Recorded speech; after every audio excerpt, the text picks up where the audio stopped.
동호의 마지막 순간은 한 인간이 어째서 죽음을 받아들일 수밖에 없었는가에 대한 응시입니다. 그의 시신은 매장되지 못하고 어떤 식별도 없이 방치됩니다. 이 마지막 장면은 단지 개인의 비극만이 아니에요. 그것은 이름이 지워지고 기록되지 않으며 수습조차 되지 못한 수많은 이들의 상징입니다.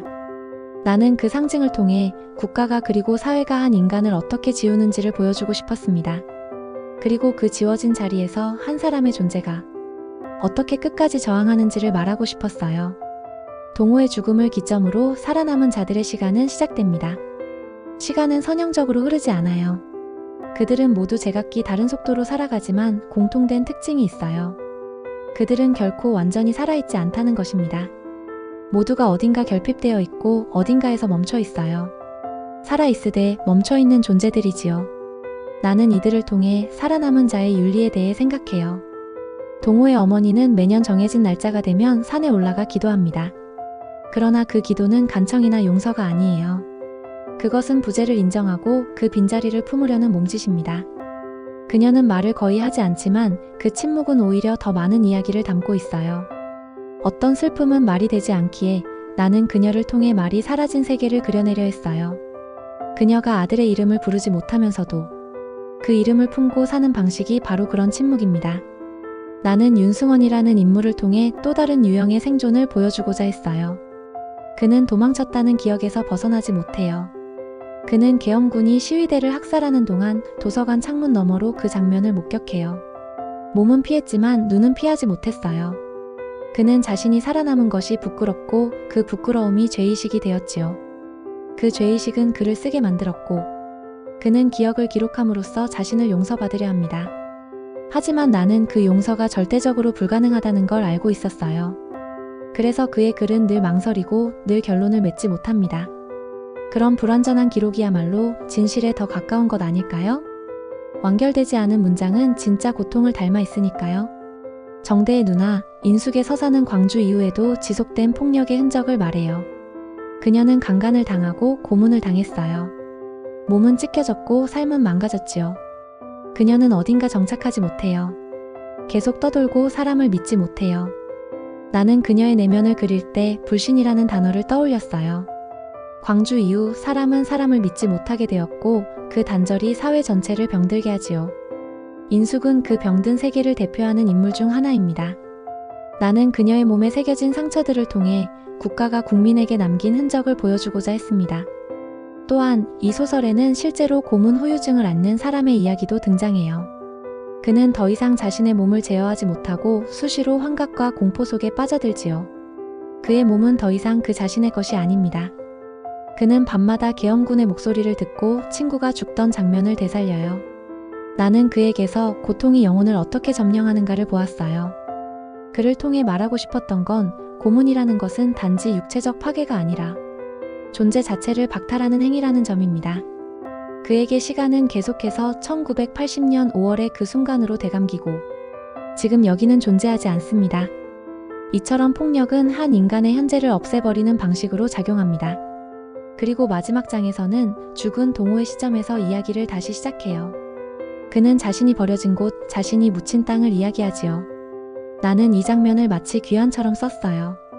그의 목소리는 죽은 자의 목소리이지만 그 죽음이야말로 모든 것을 말하게 합니다. 말할 수 없던 자, 침묵했던 자, 잊힌 자가 다시 나타나 이야기를 하는 순간입니다. 그것은 비로소 진실의 말이 되지요. 나는 그 장면을 통해 광주의 기억이 여전히 살아있음을 말하고자 했습니다. 소년이 온다에서 나는 인간의 존엄을 이야기하고 싶었어요. 존엄은 단지 살아있다는 이유만으로 부여되는 것이 아니라 타인의 고통을 응시하고 그 고통을 기억하려는 태도 속에서 비로소 실현된다고 생각했기 때문이에요. 그래서 이 소설은 죽음에 대한 소설이 아니라 죽음을 견뎌낸 자들이 어떻게 살아있으려 애썼는가에 대한 소설입니다. 이 작품을 쓰면서 가장 두려웠던 건 그 고통을 제대로 전달하지 못하는 것이었어요. 너무 과장해서는 안 되고 너무 건조해서도 안 돼요. 한 인간이 죽는다는 건 통계로 말할 수 없는 일이니까요. 그 안에는 체온이 있고 이름이 있고 꿈이 있었던 존재가 있었어요. 나는 그 존재들을 되살리려 했어요. 비록 소설이라는 허구의 형식을 빌렸지만 그 속에 담긴 진실은 결코 허구가 아니니까요. 그것은 수많은 증언 속에서 들려온 진짜 목소리들이었습니다.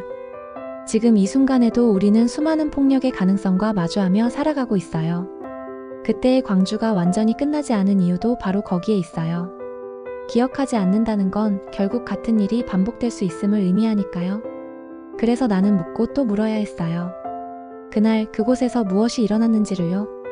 그리고 그 질문을 멈추지 않는 일이야말로 남겨진 우리가 할 수 있는 최소한의 예의라고 믿었습니다. 사람들이 광주에서 겪은 고통은 단지 물리적인 상처로 끝나지 않아요. 그 고통은 끝없이 흐르는 시간 속에서 각기 다른 방식으로 그들을 괴롭혔어요. 내가 그려내고 싶은 것은 그 고통이 남긴 상처가 인간의 내면을 어떻게 갈라놓고 또 어떻게 회복될 수 없는 균열을 만들어낸다는 점이었어요. 그 상처는 단지 죽음과 함께 끝나는 것이 아니라 죽음 이후에도 사람들의 삶 속에서 계속해서 울리고 그들의 기억을 뒤흔들며 그들의 존재를 갉아먹고 있었습니다. 윤승원은 광주에서 겪은 비극적인 사건들이 그를 어떻게 변화시켰는지를 고백해요. 그는 그날 고문을 당하며 생긴 깊은 상처를 몸에 안고 살아갑니다. 그 상처는 단순히 육체적인 것이 아니라 그가 다른 사람들과의 관계에서 겪는 끊임없는 불신을 만들어냈어요.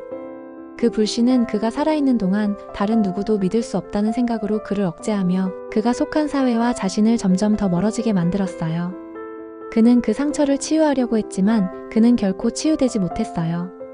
그의 존재는 계속해서 그날의 폭력 속에 갇혀 있었고 그가 목격한 것들이 그의 현실로서 되살아났습니다. 윤승원의 이야기를 통해 나는 인간이 고통 속에서 어떻게 자기 자신을 정의하고 어떻게 상처를 복원하려는 노력을 하는지를 보여주고 싶었어요. 그러나 그의 노력은 실패로 돌아가고 그는 결국 그를 통해 단지 자신의 죄책감과 고통을 세상에 알리고자 했지만 그 고통이 그대로 전달되지 않음을 깨닫게 돼요.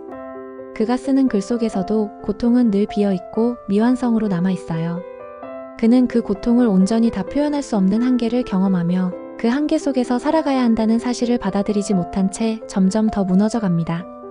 글을 쓰며 그를 구원하려 했지만 오히려 그 글이 그를 더욱 고립시키고 상처를 덧나게 만든다는 것을 알아차리지 못한 채 말이죠. 정대의 누나. 인숙은 고통을 물리적인 상처로만 경험한 것이 아닙니다. 그녀는 몸과 마음이 모두 파괴된 상태에서 살아가며 이 세상에서 자신이 차지할 자리가 어디인지 찾을 수 없었어요. 광주에서 겪은 경험은 그녀를 단지 육체적으로 약하게 만든 것이 아니라 정신적으로도 죽음에 가까운 상태로 몰아갔지요. 인숙은 삶을 계속 살아가지만 그녀의 내면은 이미 그곳에서 멈춰버렸어요. 그녀는 그 상처를 아무리 아파도 아무리 상처가 깊어도 말하지 않으며 아무에게도 말하지 않아요.